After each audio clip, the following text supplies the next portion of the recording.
Opa, Mago é meu jogo preferido. Se for possível, eu poderia falar sobre o Vormas. Como dito em outros vídeos, Mago Ascensão é um RPG de mesa, irmão de Vampiro à Máscara e Lobisomem o Apocalipse. Aqui, os jogadores vão interpretar magos, seres poderosíssimos, capazes de moldar a realidade. Mas sempre que um mago altera a realidade, isso traz consequências. Quanto maior é a disparidade entre a alteração e a realidade dos adormecidos, ou seja, das pessoas que não são despertas, que não são magos, maiores são as consequências dessas alterações para o mago. E neste jogo, os magos eles estão divididos em tradições, que são meio que facções que possuem determinada orientação mística. E cada tradição reivindica um assento no Conselho das 9 Tradições. E uma dessas tradições é a dos Eutanatos. Magos devotados às forças da morte, do renascimento, do destino e do karma.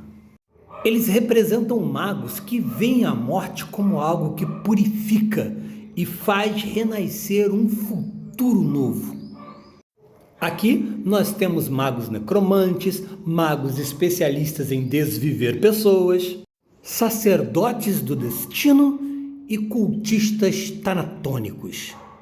E entre os magos eutanatos, um que se destaca é Vormas, também chamado de o grande ceifador de almas. Outrora, ele foi um sacerdote indiano devoto da deusa Shiva, a destruidora, e que pregava a volta da Era de Kali, a Era da Vingança.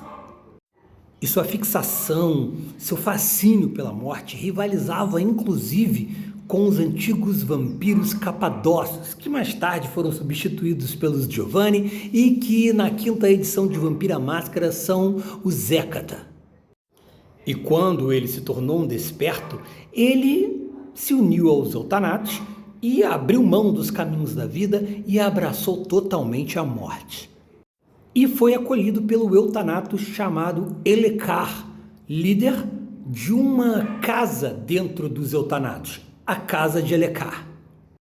Uma capela, a Casa de Elekar, que foi construída no reino sombrio da entropia, o reino mais distante dentro do mundo espiritual da Terra. Esse reino representa a entropia, que é a esfera da qual os eutanatos dominam e que lhes dá o assento no Conselho dos 9, a cadeira da entropia. Uma esfera, ela representa o conhecimento abrangente de um dos poderes que rege a realidade, como a mente, a vida e a entropia. E cada tradição tem um assento no Conselho dos 9 que representam uma dessas 9 esferas. Os eutanatos comandam a entropia e o seu reino físico corresponde ao planeta anão Plutão. Por isso que é o reino mais distante da Terra. E os magos acessam o reino da entropia em Plutão pela Umbra, que é o reino, o mundo espiritual. Mago é bastante complicadinho de se entender. E esses conceitos de umbra, espíritos e tal, fica fácil de compreender se você já jogou anteriormente Lobisomem o Apocalipse. Os primeiros guardiões, então, do reino da entropia foram os membros da consanguinidade da alegria eterna, ou Casa de Elekar, cujo líder era o próprio Elekar, conhecido como o Ceifador.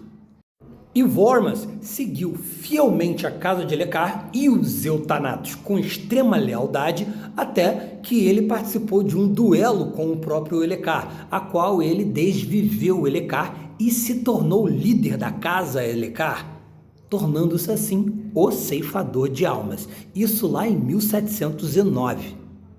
Os magos eles podem ir fazendo magias alterando a realidade para prolongar a sua vida. E desde então, Vormas passou a ser sinônimo de morte e fanatismo. E meio que ele passou a obedecer 2 espíritos poderosíssimos que diziam ser os deuses, Shiva e Kali.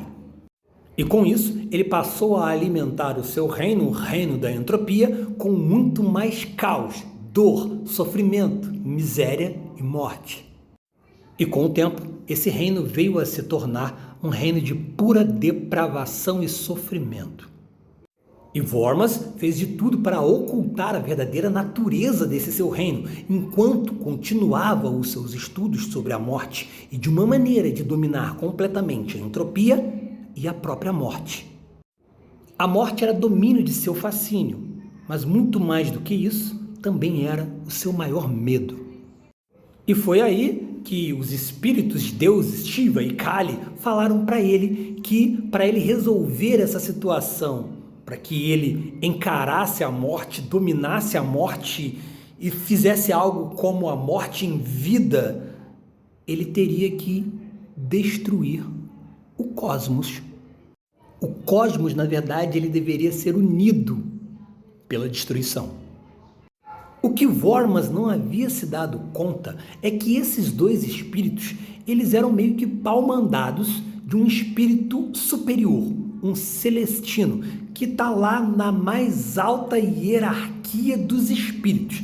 Na verdade, ele está acima dos celestinos, fazendo parte da tríade.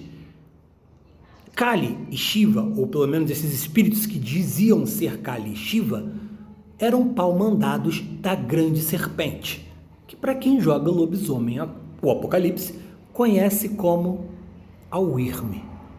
A Wyrm é um espírito da corrupção, da destruição, que quer purificar o mundo em sua loucura, acelerando a descida de toda a existência para a entropia.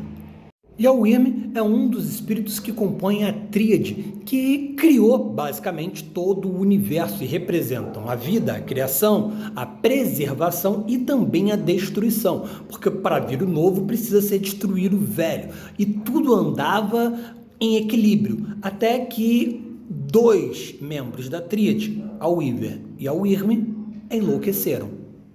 E Vormas, assim como a própria Wyrm, meio que também enlouqueceu. E os seguidores de Vormas compartilhavam de sua loucura. Os caras destruíam tudo indiscriminadamente por satisfação pessoal ou para satisfazer todas as loucuras de Vormas. E foi aí que as tradições já tinham começado, há algum tempo, a investigar cada vez mais a casa de Elekar dentro da tradição dos Eutanatos. E aí acabou descobrindo, toda a perversidade da casa Elekar. E Vormas desapareceu. E a partir daí, Vormas passou a ser caçado.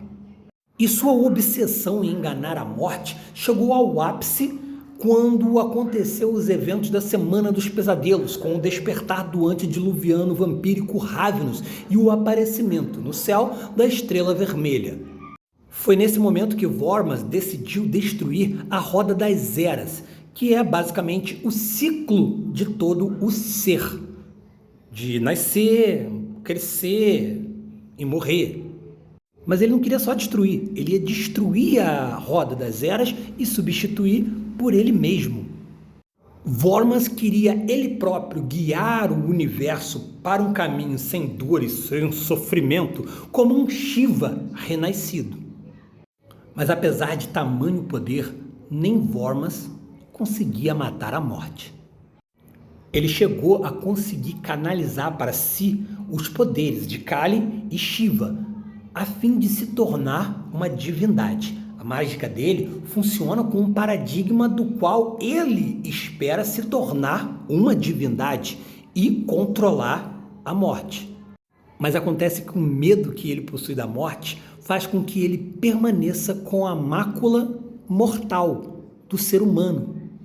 E Vormas segue sendo aquele cara que tenta a deificação, tornar-se Deus e destruir o conceito de morte. E ele pode ser um tremendo de um antagonista para sua campanha de vampiro, de mago, de lobisomem.